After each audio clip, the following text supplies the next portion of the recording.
Donc la hijama, elle vient du mot hajm qui désigne la succion qu'effectue le bébé sur le mamelon de la mère lorsqu'il tète. Euh, la technique de hijama dont parle la sunna est la hijama humide, rabba. Elle consiste à créer une dépression ou une aspiration sur un endroit précis du corps à l'aide d'un ustensile. Alors ça peut être une ventouse, un verre dont que l'on a vidé de son air au préalablement à l'aide d'une flamme, ou bien une corne, afin de faire affluer le sang sous la peau. On retire ensuite cet ustensile, puis l'on effectue de légères micro-incisions sur la peau, et l'on replace l'ustensile en recausant une dépression afin d'extraire le sang. Le sang qui est ainsi extrait est chargé de vieux globules rouges, de vieux globules blancs et de vieilles plaquettes que le corps n'a pas détruits. Ce qui fait qu'il coagule très vite et lui donne cet aspect compact, un peu comme du foie. Le sang extrait peut aussi contenir des marqueurs d'inflammation, des minéraux et des produits de dégradation qui se trouvent en excès dans le sang et qui causent les maladies justement. Le corps effectue un filtrage intelligent au niveau des tissus et des vaisseaux sanguins pour laisser partir ces choses-là et garder les bonnes choses dans le corps. Mais il existe aussi d'autres techniques. La hijama sèche, jaffa, la hijama en moving cupping, qui consiste à appliquer un corps gras sur le corps, sur une partie du corps, à causer une dépression faible, ce qui permet en fait de le, masser le patient avec la ventouse en fait, en la faisant bouger. Et la hijama en flash cupping. Le flash cupping en fait ça consiste à faire des dépressions rapides et courtes euh, sur un endroit donné. Mais bon, comme je l'ai dit, je traiterai de tout cela, Inch'Allah, dans d'autres vidéos. Les premières traces manuscrites traitant de la hijama remontent à 1500 ans avant le calendrier grégorien. C'est des traces que l'on retrouve en Égypte et ensuite, tout au long de l'histoire, on retrouve la hijama dans différentes civilisations. Euh,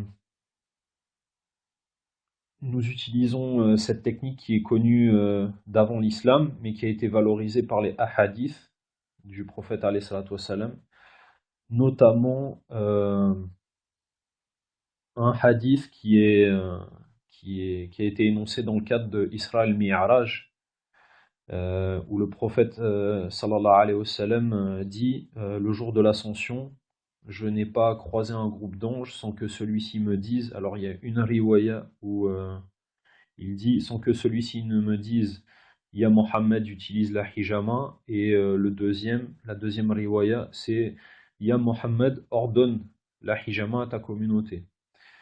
Donc l'utilité et les bienfaits de cette technique sont confirmés par la révélation. Ensuite, le prophète sallallahu alayhi wa sallam l'a utilisé de manière régulière, ainsi que ses compagnons, les salafs et ensuite le reste de la communauté. Aujourd'hui, la pratique de la hijama revient en force au sein de la Ummah, mais des fois, ça se fait à tort et à travers. Voilà. Mais la hijama n'est pas le monopole de la communauté musulmane. Les Chinois l'utilisent aussi, mais ils le font dans le cadre de la médecine traditionnelle. Et de plus en plus de non-musulmans y ont aussi recours. D'ailleurs, aujourd'hui, beaucoup d'études qui sont faites sur la hijama ne sont pas faites par des médecins musulmans, mais sont faites par des équipes de non-musulmans. Euh, donc, les conditions de la hijama. Les conditions, c'est qu'il n'y ait pas de shirk. Alors, certains vont me dire comment peut-il y avoir du shirk dans la hijama? Ben, l'exemple à travers de la médecine traditionnelle chinoise. Euh, D'ailleurs, je pense que je ferai on va dire dans un futur plus ou moins proche, Inch'Allah, un comparatif entre la hijama, on va dire sunna, et la hijama des médecines traditionnelles. Et je rentrerai aussi dans le cadre de ce qu'on parle, parce que beaucoup de gens aujourd'hui parlent de hijama sunna, et j'expliquerai ce que c'est réellement la hijama sunna, et je pense que pas mal de gens vont tomber de haut. Voilà. Ensuite, Euh, dans les conditions, il faut que ça respecte les usul ad-din, c'est-à-dire il faut que ça soit fait avec honnêteté, pas de mixité. Euh, il faut pas que ça nuise aux musulmans. et que le bien que l'on souhaite amener ou le mal que l'on souhaite enlever n'amène pas plus de mal, pas un mal plus grand en fait que celui qu'on souhaite enlever ou que le bien qu'on souhaite amener. Ensuite, il y a deux autres conditions, mais celles-là, elles concernent le praticien, et elles ont été émises par certains savants, notamment Shir al-Uthaymin, rahimahullah, et Shir Abd al-Muhsin al-Abad, hafidhahullah.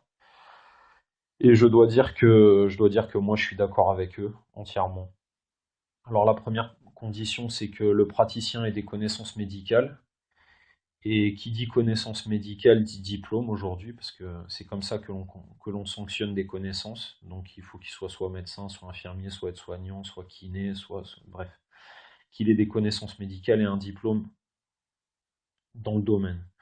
Ou qu'il soit en lien étroit avec un médecin.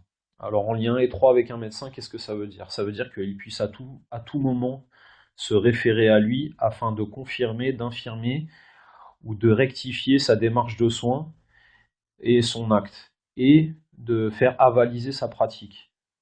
Certains ne sont pas forcément d'accord avec ça, mais sachez que cela est une sécurité pour le patient. Car si le praticien a un diplôme médical et une expérience dans le domaine, il est plus à même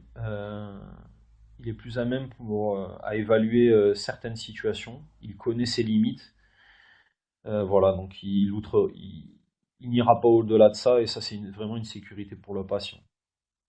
Ensuite, il faut que le praticien ait des connaissances dans le domaine de la hijama. Et là encore, comment on sanctionne des connaissances? Par un diplôme. En plus, aujourd'hui, il y a beaucoup de formations sur la hijama. Bon, alors après, elles sont plus ou moins sérieuses et rigoureuses. Ça, c'est autre chose.